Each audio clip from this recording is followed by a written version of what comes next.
Hi everybody, it's Mr. Barbier back with another video. So today's topic is Polynomials Review Sheet. So in this video, we are going to go over the answers to this worksheet. And I want to say that you should definitely make sure that you had the time to solve the problems yourself first before viewing this video, okay? Make sure that you give yourself the time to answer each question, and you're using this video to check your answers, okay? Very important that you give your effort before you view the video and see what the answers are, all right? So let's get right into it.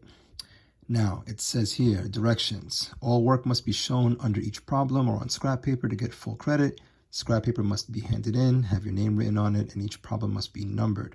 Draw a box around your final answer. Let's look at part one.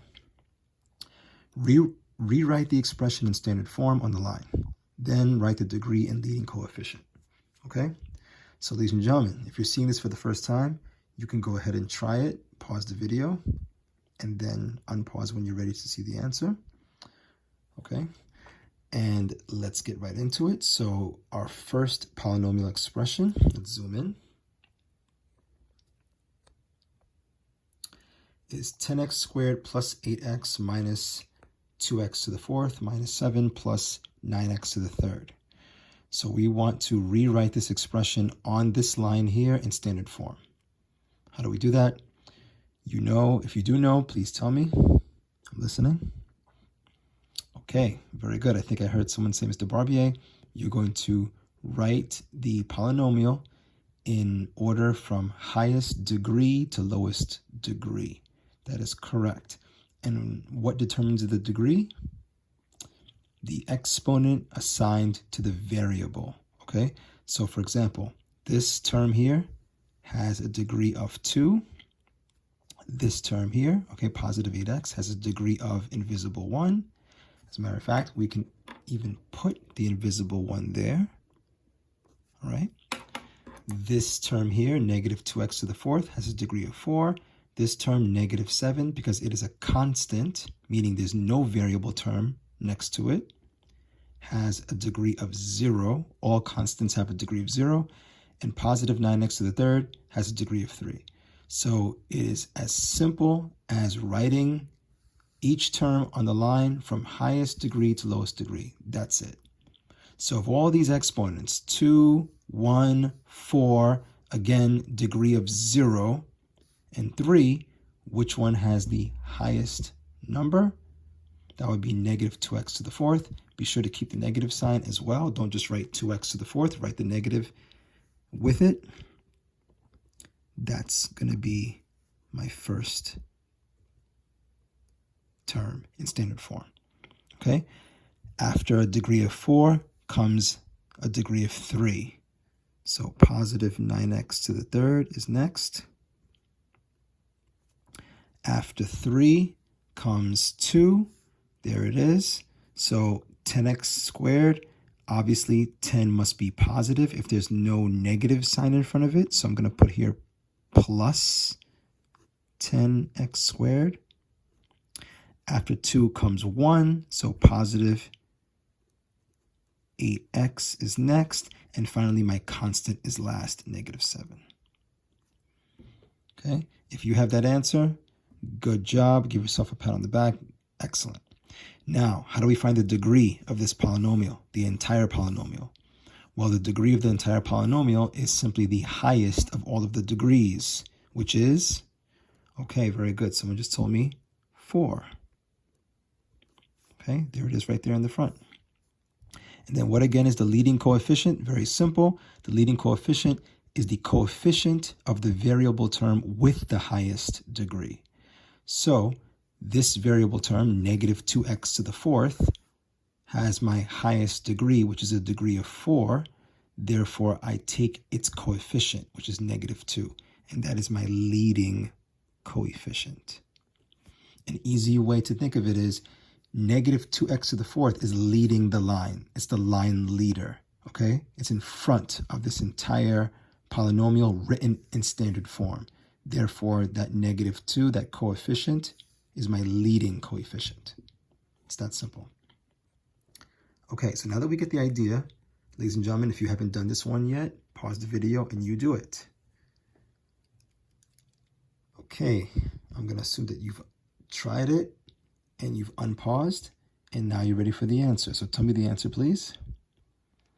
Okay, someone's telling me, Mr. Barbier, the answer is, well, I see the highest exponent is this one right here, which gives this term a degree of 6. So that's my first term in the front.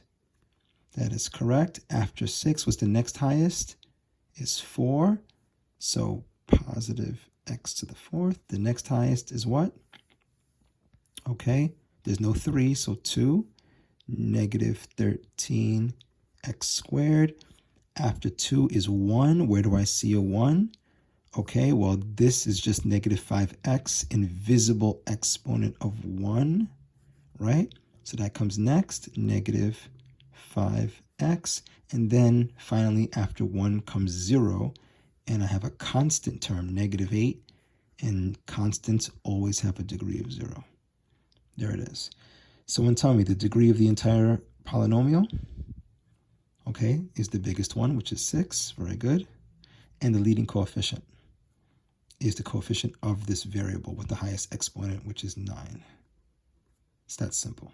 Okay, ladies and gentlemen, number 3, if you didn't do 1 or 2, then you better do 3, because now you got the hang of it, I'm sure. Give it a shot. Okay, someone's telling me, Mr. Barbier, I got it. I'm like, okay, talk to me then. What do you have? Someone said negative x to the 7th is my line leader because the degree is 7. You are correct, and it's the highest of all of them, right? What comes next? Okay, very good. Positive 3x to the 5th.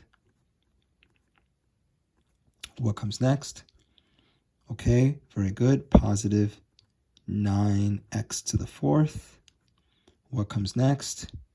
Okay, since there isn't a degree of 3, then the next one is a degree of 2, which is right here. So negative 2x squared. Very good. After that is what? Okay, someone just said, Mr. Barbier, after 2 comes 1, invisible 1 exponent right here. And because the 6x doesn't have a sign in front of it, that makes it positive. And do we have a constant term? No, therefore that's the answer. Now, someone tell me the degree of the entire coefficient, the entire polynomial, is what? Okay, someone said the highest exponent, which is 7. Now, what's the leading coefficient?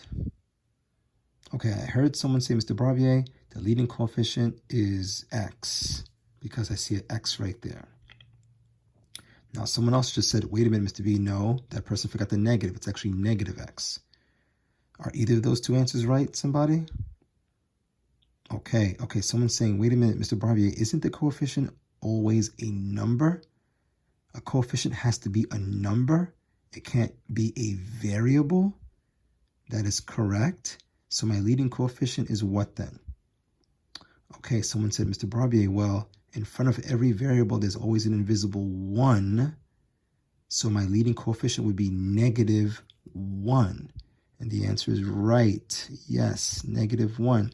Ladies and gentlemen, first of all, remember every variable that stands alone has an invisible coefficient of 1. And don't forget that negative sign. Okay, pay mind to the sign. So negative 1 is the leading coefficient. If you got that answer correct, good job. Moving along. Number 4. So now we're doing part 2 of the review sheet, which is adding polynomials. All right. So part 2, add the following polynomials. Ladies and gentlemen, if we get to a topic that you don't remember how to do, please review your notes. Okay. Review your notes or go back and view my video on adding polynomials before you do this. Okay. All right. Let's get right to it. So how do we add polynomials? Step 1 is we drop the parentheses. Yes. Drop the parentheses and combine like terms. It's that simple. All right. It is that simple. So let's do it. So let's just pretend, since I have limited space, usually I would tell students rewrite the polynomial without the parentheses. But to save space and to save time, I'm going to skip that part and get right into it. So look for like terms to combine, starting with the highest degree, please. Where do you see the highest degree out of this entire expression? Okay, someone just said, Mr. Barbier, I see 4x squared, which has a degree of 2. Where else do you see a degree of 2? Very good. Negative x squared. We're going to combine them, right? We're going to combine them. Let's do that. So 4x squared and negative 6x squared gives me what? Okay, someone just said, Mr. Barbier, well, if you use money in debt, I have 4, but I owe 6. Therefore, I am left owing how much money? Okay, you're left owing $2. So negative 2x squared. Good job. What's the next highest degree?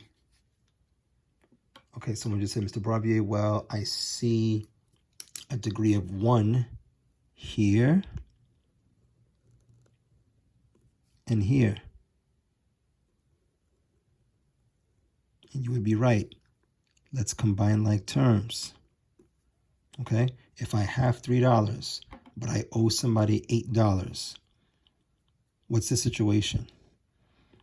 Okay, someone just said, I'm going to still owe them how much? $5, right? That's correct. And don't forget to keep the variable x, negative 5x. Finally, do you see any more like terms? Okay, someone just said, yes, Mr. Barbier, I see one more set of like terms. Where do you see like terms? Someone said, Mr. B, I see a negative 7 here, and I see a positive 9 here. Okay, so we're going to combine them and get what? Well, if I owe someone $7, but I have $9, and I still what? Have $2, and because I have $2, it is a positive 2. Ladies and gentlemen, that is the answer, because I cannot combine any more like terms. Okay, it is that simple. So that was a quick review of addition of polynomials. Now we're going to pick up the pace a little bit. Okay. Okay, I may use fewer colors this time just to speed up the pace. All right, so let's do it. Starting with the highest degree, what do I see? Okay, I see 9x to the third, right? That's the highest degree. It's higher than any of these other exponents. Guess what? Do I have any like terms to combine with it? Okay, someone just said, no, Mr. B. So guess what? We're going to just bring that straight down. Again, why? No other like terms to combine with it. That's why. It's that simple. All right? The next highest degree is what? 2, right? I see a degree of 2 here, and I see a degree of 2 here. So let's use money and debt, okay? And let's combine like terms. So here we go. All right? So let's combine them. If I have $12, but I owe $5, then I what? Very good. I'm still going to have $7 left. Because I have, it's positive. Positive 7x squared. After a degree of 2 is a degree of what? Okay, someone just said a degree of 1. Where do I see a degree of 1? Right here. But question, do you see any like terms to combine with it? No, right? So just bring that straight down. Finally, do we see a degree of 0? Okay, someone just said, yes, Mr. B, I see a degree of 0 here, because all constants have a degree of 0, and I see a degree of 0 here. Okay, let's use money and debt and combine them. And ladies and gentlemen, if I owe someone $1 because it's negative and I owe someone else $4, then I owe them $5 total, so negative 5. Now you might say, Mr. Barbier, but that looks really long. How can that be the answer? Because none of these variable terms have the same exponent, right? 9x to the third, 7x squared, and 3x, they all have different exponents, even though they have the same variable, which means that this is my final answer, okay? None of these can be combined, and it's also in standard form, because when I combined like terms, I did it in degree order, okay? When you combine like terms in degree order, you're killing two birds with one stone, okay? Always good to do it in degree order. All right, let's look at number 6. Number 6 says, add negative 8x to the third plus 11x squared minus 2 to negative 15x squared minus 7x plus 2. All right, let's do it. So, because I'm adding, right, I don't have to worry about putting parentheses around these polynomials, right, or even putting an addition sign, because I'm just going to do the same thing I did with the other problems. So let's get right into it. Okay, I'm going to skip the step of rewriting this in the form of an expression, right, with an operation symbol, because we don't really need to. We're going to save time.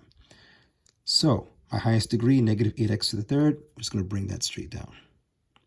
And y, no other like terms to go with it, correct? Where do you see like terms now? Okay, someone just said, Mr. Barbier, I see positive 11x squared, and I see negative 15x squared. They both have a degree of 2, so I can combine them. If I have $11, but I owe $15, what's going to happen? Okay, someone just said I'm going to owe negative, right? Because you owe more than you have. Owe how much? $4, yes, very good. And we're going to keep the x squared. Okay, after a degree of 2 is a degree of what? Okay, someone just said 1, right? Which is the negative 7x to the first power. But do you see a like term to combine with it? No, you do not. So guess what? Bring it straight down. And then we have a degree of 0, which is my constants. I see a degree of 0 here. I see a degree of 0 here. Let's use money and debt. If I owe $2 and I have $2, what happens? Okay, very good. I'm left with nothing. And in algebra, when you're left with nothing, we say that the two terms cancel each other out. And therefore, this is my final answer. Very good. Okay, let's move on. Number 7. Number 7. Here it is. Number 7 says, find the sum of this trinomial here and this trinomial here. Please remember that the word sum is the math vocabulary word for the answer in addition. Okay, so we're still on the same topic. Nothing's changed. Okay, and let's do what we did 3 times. Let's combine like terms, starting with the highest degree. Where do you see the highest degree? Okay, someone just said, Mr. Barbier, I see negative x squared, and I see 3x squared. Combine them using money and debt. All right, very good. I owe someone what? Okay, good. I owe someone $1. Ladies and gentlemen, if it helps you, squeeze that 1 in between the negative and the x, okay? So I owe someone $1, but I have $3 to give. So I owe $1, but I have $3. That means I what? Okay, very good. I still have $2, and because I have it, it's positive. Next, highest degree is a degree of 1. Where do you see a degree of 1? See a degree of 1 here, right? And here. So if I have $4, but I owe someone $17, what happens? Okay, very good. I'm going to owe them how much? $13? Very good. After a degree of 1, I have a degree of 0. And where do I see a degree of 0? I see the constant -7, and I see the constant -1. Folks, notice that I constantly switch shapes as I combine like terms.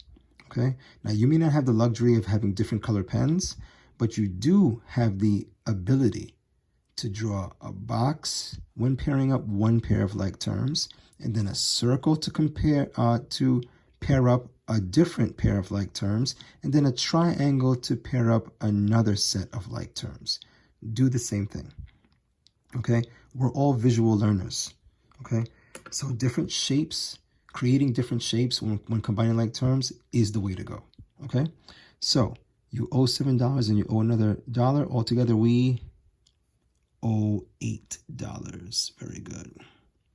And this is my final answer, and I'm done.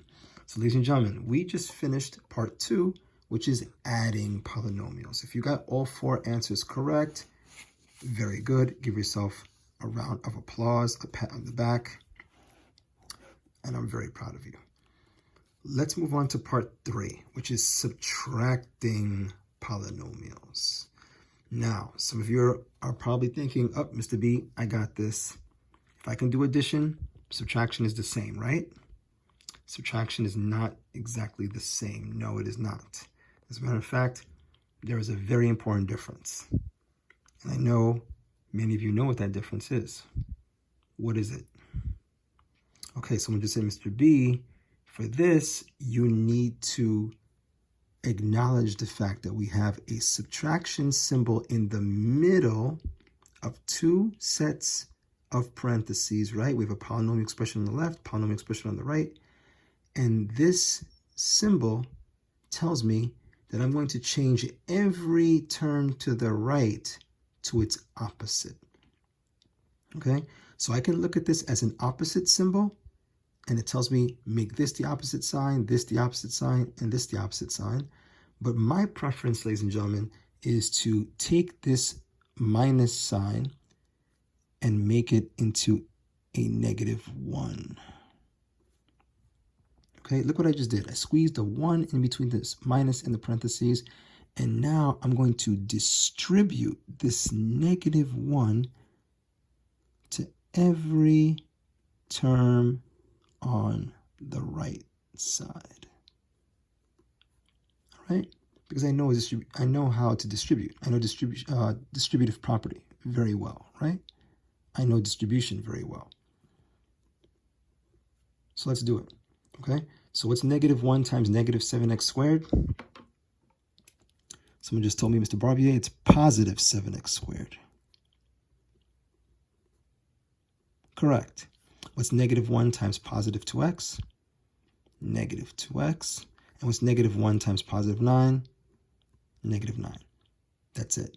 The left side, I bring straight down and don't change anything.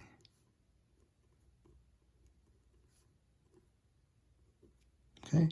And now I combine like terms like we did earlier. It's that simple. All right? So, where do I see like terms? Positive 4x squared, positive 7x squared. Please put the sign inside the shape. Okay, do not box the term without boxing the sign with the term. Very important. If I have $4 and I have $7, I what? Okay, someone just said, Mr. Barbier, you're going to have $11. That's good. What's the next 2 like terms? Okay, someone said positive 5x and -2x. Okay, if I have $5 but I owe $2, then what's going to happen? I'm still going to have $3 left. Very good. And finally, if I owe 7 and I owe 9, what's going to happen? Okay, very good. You're going to owe 16. There it is. Done. Okay, moving on to number 9.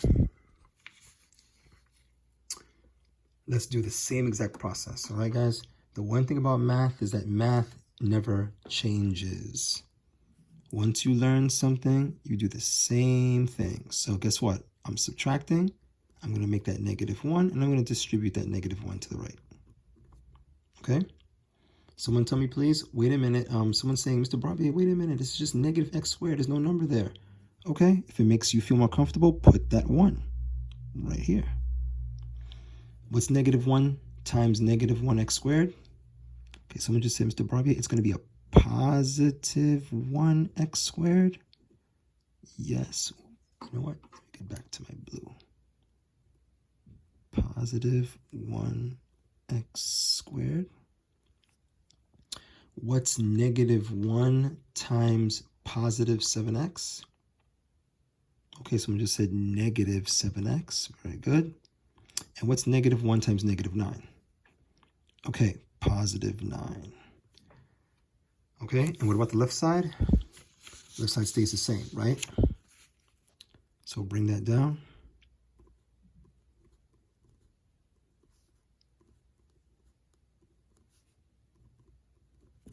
Okay, very good. And now we combine like terms.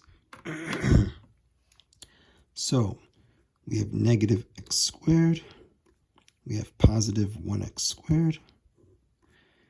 And if I owe 3, but I have 1, then I owe, very good, $2.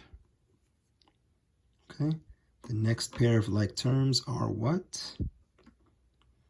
Okay, -8x, -7x. If I owe 8 and I owe 7, what's going to happen? Okay, I'm going to owe $15, so -15x. Next, if I have 4 and I have 9, I'm going to what? Okay, someone just said, Mr. Barbier, you're going to have 13. There it is. Very simple, right, everybody? Okay. Now things get a little interesting. Look at number 10. Number 10 says, subtract 16x² minus 23 from -14x² minus 13x plus 6. Ladies and gentlemen, pay close attention to the words subtract from. Okay? Subtract from.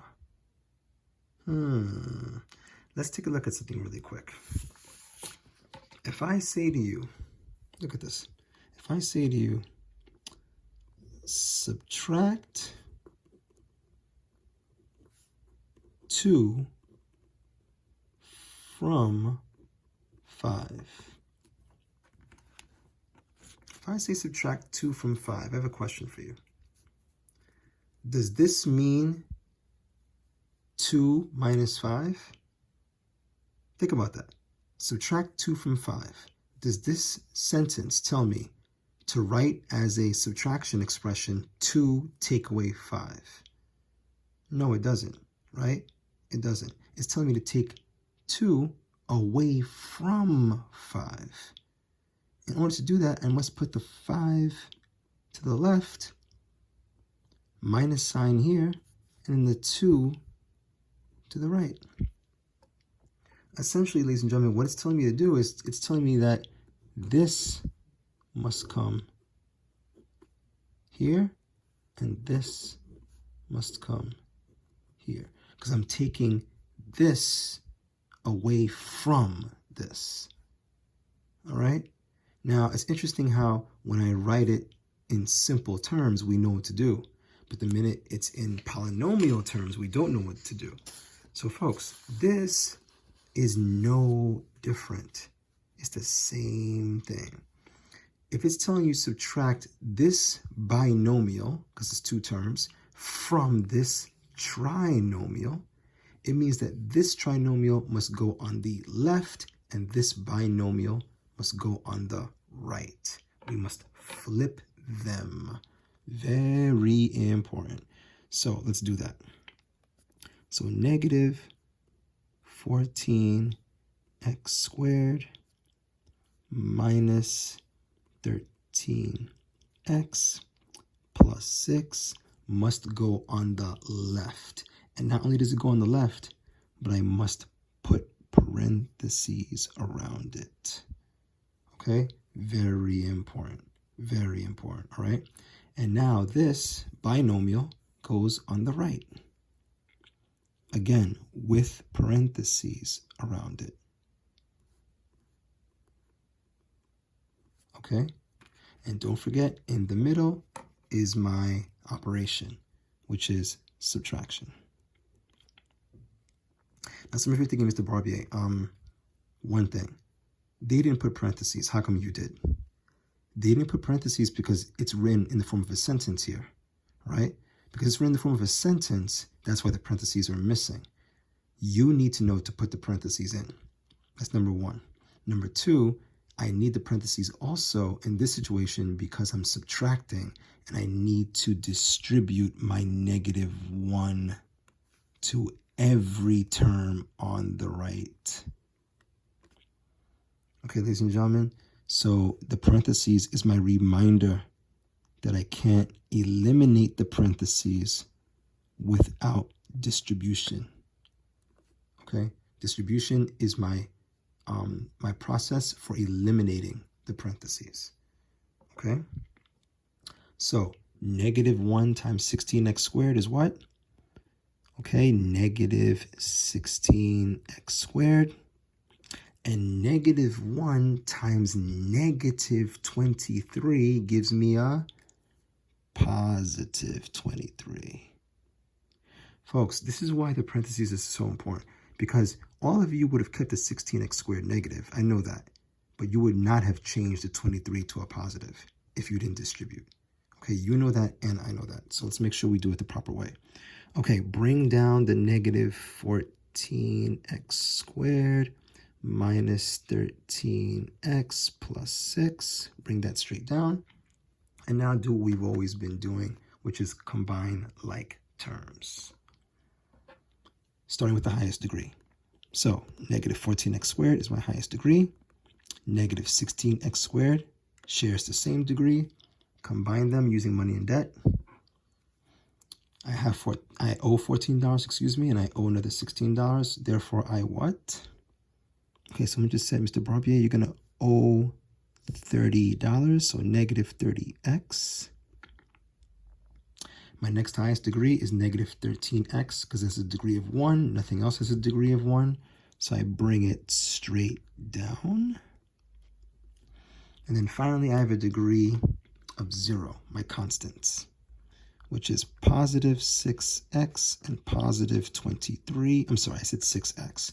Positive 6 and positive 23, which gives me a degree, or gives me an answer, excuse me, of what? Okay, positive 29. There it is. Okay, guys? There it is.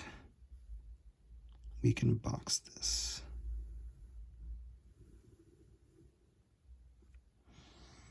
All right, let's move on to number 11.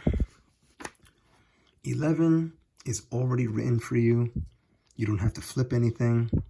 If you think you got this, pause the video, you do it. Okay, let's take a look. We know what to do. Make that subtraction sign a -1. Distribute. Okay, and let's do it. -1 times -11x squared is positive 11x squared. -1 times positive 5x is negative 5x. And -1 times -8 is positive 8. Okay, take the left side, bring it straight down. We don't need the parentheses anymore.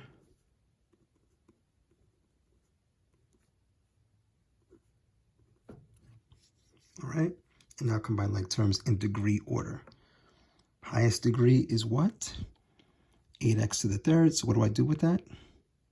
Okay, just bring it straight down because there's no like terms to combine with it. Yes. Next highest degree is 2. Very good. Where do I see a degree of 2?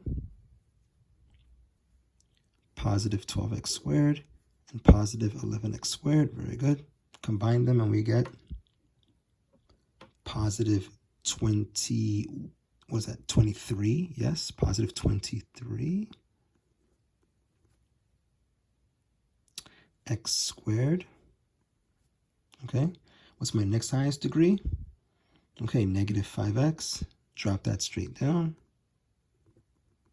because I don't have any like terms to go with it. And finally, we have the constants. -1 and positive 8. If I owe $1 but I have $8, I still have $7 left. And there it is. Ladies and gentlemen, good job. If you got that right, give yourself a pat on the back. Finally, part 4 for this video. We're gonna do part 4 and then we're gonna end the video there. Part 4 says simplify each expression. For part 4, you need to be very familiar with your exponent rules. Okay? You need to be familiar with your exponent rules regarding multiplication, division, and raising an exponent to another exponent.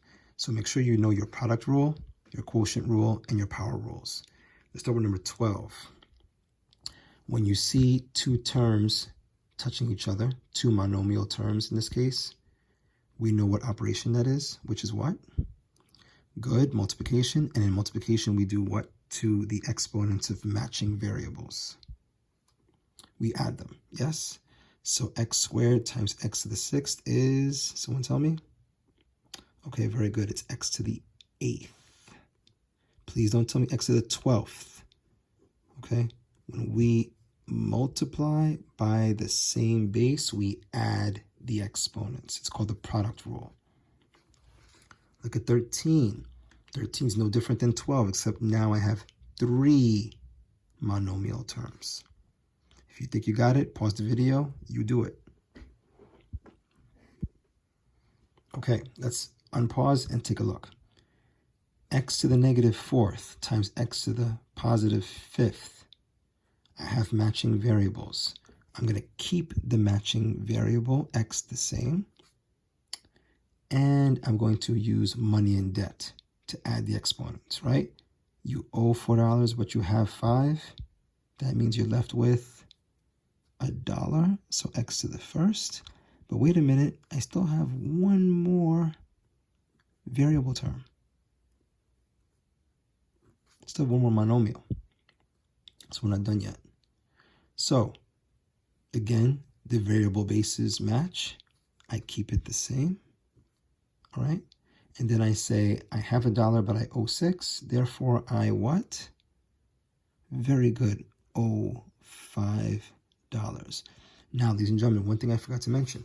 The directions specifically state, be sure there are no negative exponents. So we have a negative exponent. What do we do? Okay, someone just said, Mr. Barbier, you're going to put it over 1 so that you can convert it to its reciprocal. Okay, top goes on the bottom goes on the top. And what do I get? I get 1 over x to the, hold on, what happens to the -5? It becomes a what? A +5. Very good. When you flip it, the exponent goes from negative to positive. And this is my final answer. Okay, very good. Move on to number 14. We have monomial terms with coefficients. Guess what? Nothing changes. Okay, I multiply the coefficients first. 4 times 3 is what? Someone just said 12. And I still do the product rule with the matching variable bases. So x to the second power times x to the seventh power gives me x to the 2 plus 7, which is 9. Very simple. All right, 15, same thing. I'm going to multiply the coefficients first. 6 times 4 is what? Okay, someone just said 24. I see x to the third here, and I see x to the seventh here. So I have matching variable bases. Keep the x and use money in debt. 3 plus 7. I have 3, I have 7, therefore I have 10. Okay. I have matching variable bases with the y's. I keep the y. And then I use money in debt again. I owe $4, but I have $10. So if I pay the 4 that I owe, I still what? Okay, I still have $6 left. Done. Okay, notice that none of the exponents are negative, therefore I am finished. Let's look at number 16. Number 16 is a division problem. And in division, I use something called the Quotient Rule, which says that if you are dividing by the same base, right, x on top, x on the bottom, I keep the base the same, and let me write it right here, okay, and I subtract the exponents, okay? Now, folks, be careful about this. Students will say, okay, I got it. Well, 3 minus 4, 1. No, that's incorrect. Or someone will say, okay, well, I got it, Mr. That's negative 1. No, still incorrect, right? When in doubt, write it out. So I'm going to take this expression, the 3 and the negative 4, and I'm going to write it on my scrap paper or on the side like this. All right, let me write it right here. So we're going to write 3, and this is negative 4. But let's remember what operation we're doing. Because it's a division problem, we do what to the exponents? We subtract, right? Wait a minute, if I'm subtracting, this looks a little bit weird. Let me put this in parentheses. Now, how do I subtract? Again, with integers. Keep, change, change, right? Right? Okay, so let's do that. I keep the 3. I change the subtraction to an addition. And I change the negative 4 to a positive 4. And now 3 plus 4 is 7. That's how you do it. So the answer is x to the 7th power.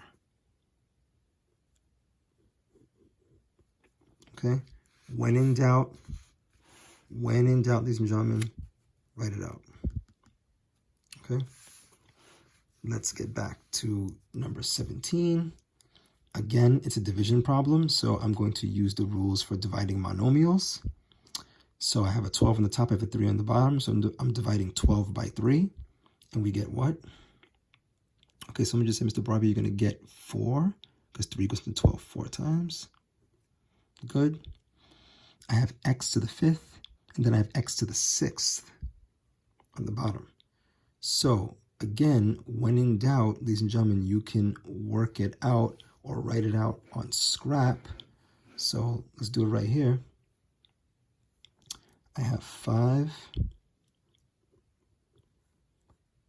Take away 6. Let's double check, make sure we wrote it right. The 5 is positive, right? The 6 is also positive, so I wrote it correctly. Now, ladies and gentlemen, again, keep, change, change. Keep the 5, change the subtraction to an addition, and change the positive 6 to a negative 6. If I have $5, but I owe someone $6, then I still owe $1, right? Correct? Yes.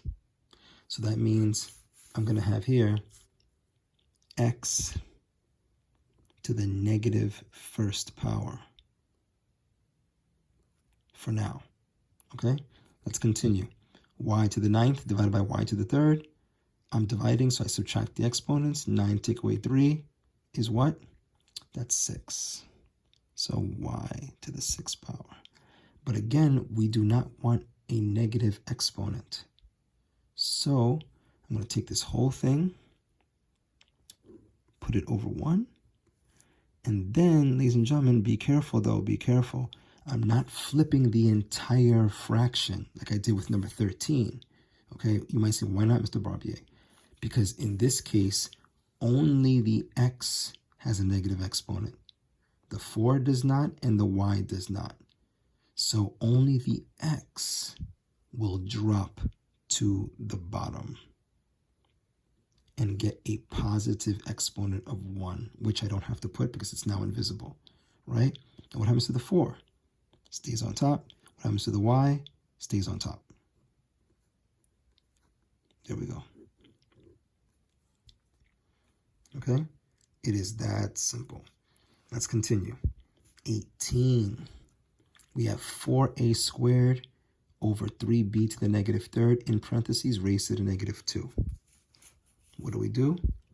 First thing we're going to do is we are going to take that negative 2 and we're going to, I like to call it, distribute the negative 2 to the exponents above. Don't forget, this 4 has an exponent of positive 1. Very important. And then we also distribute to the bottom. This 3 also has an invisible exponent of positive 1. Okay, very important. So let's do it. We have 4 to the first power. I do negative 2 times positive 1, which gives me 4 to the negative second power. Okay, then we have negative 2 times positive 2. So it's going to be a to the negative 4th power over, again, negative 2 exponent times positive 1 exponent gives me 3 to the negative 2. And then b to the what? Negative times a negative, positive 6. Okay, now, we're not done yet. Okay, we're not done yet. So since I'm going to need a little, probably more room to work this out, let me recopy this in my notebook. Okay, so let's, you know what, let's copy it right here. So 4 to the negative 2, a to the negative 4, over 3 to the negative 2, b to the positive 6. Okay, first thing I want to say, ladies and gentlemen, is I cannot evaluate these negative exponents until I make them positive first. Let's make all the negative exponents positive. How? I keep my fraction bar, and wherever you see a negative exponent, ladies and gentlemen, cross the line and change the sign. Okay, I like to keep math simple. Wherever you see a negative exponent, cross this line so that you can change the sign of the exponent.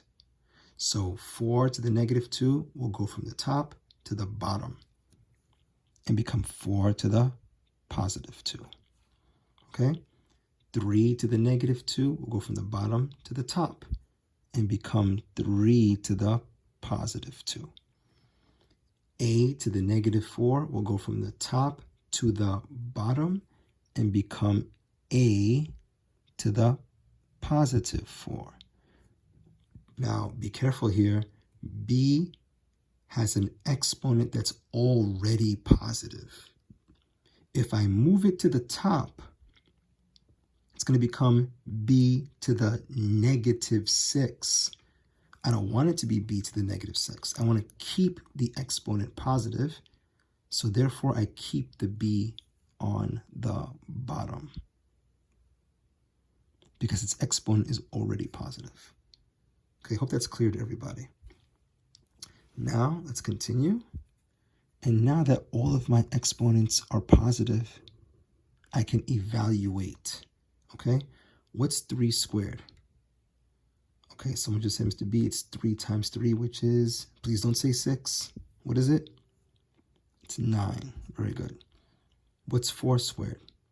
Okay, someone just said it's 4 times 4, which is 16. And now I just keep a to the 4th and b to the 6th the same. That's it. Okay? And ladies and gentlemen, when you don't have enough room, you need to do exactly what I did. Okay? Use scrap paper. Scrap paper is always your best friend. So, going back up here, I'm just going to write the answer. So we have 9 over 16 a to the 4th, b to the 6th. Okay? All right, let's move on. Number 19. Okay, Mr. Barbier, I'm scared. This looks very hard. That's what I heard someone say just now. Don't be scared, okay? It's very simple. We're going to solve the top, get it down to 1 term, solve the bottom, get it down to 1 term. We're done, okay? So let's copy this problem on scrap paper. Give us a little bit more room to work with.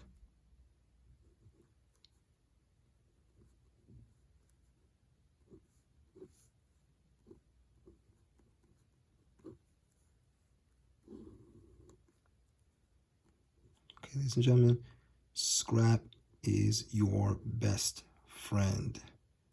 Okay, it allows you to organize your thoughts, okay, and work problems out. Let's do it. So we solve the top first, right? Multiply the coefficients. 2 times 6 is, someone just said, Mr. Barbie, it's 12. Good. X to the 6th times x to the 4th is, very good, x to the 10th. Keep the fraction bar. 3 times 4 is what? 12. X to the 7th times x to the 2nd is x to the what? Very good, x to the 9th. Now, ladies and gentlemen, question. Any number divided by itself is equal to 1. Very good, right? And then we are dividing, so therefore we subtract the exponents, yes? 10 take away 9 is x to the what? Okay, good, first power. Now, wait a minute, I know somebody sees it. Whenever I have a positive 1 as a coefficient and a positive 1 as an exponent, both of these ones are basically what? Okay, they're understood to be there, they're invisible. So I can just write x. That's it. That's my answer. This long, busy problem was just x. Okay. Finally, number 20. 5x to the 0 power. Ladies and gentlemen, this is a throwback from our very first lesson in polynomials. Okay. The Zero Exponent Rule. Okay, which states what? Okay, good, that anything to the 0 power is equal to, someone say it please. Okay, yes, 1. Now, so here's my question. Is my answer for this problem 1? Okay, I hope someone said no, because the exponent is only attached to the x. The 0 is only attached to the x, it's not attached to the 5. So 5 remains the same, but the x to the 0 becomes 1. But wait a minute, is my answer 51? No. This 1 is in parentheses. I have to keep it separate from the 5. And now this represents what? Multiplication, right? 5 times 1, which is 5. Okay, there it is. So ladies and gentlemen, that concludes our part 1 of this video. All right. If you did very well and you got most or even all of these questions correct, I'm so proud of you. Okay, excellent job, excellent job, excellent job. All right, part 2 of the video is coming up. We will do the second page of this review sheet. So I'll see you then. In the meantime, keep practicing and keep working hard, okay? Because you're doing great. Super proud of you. See you in the next video. Take care.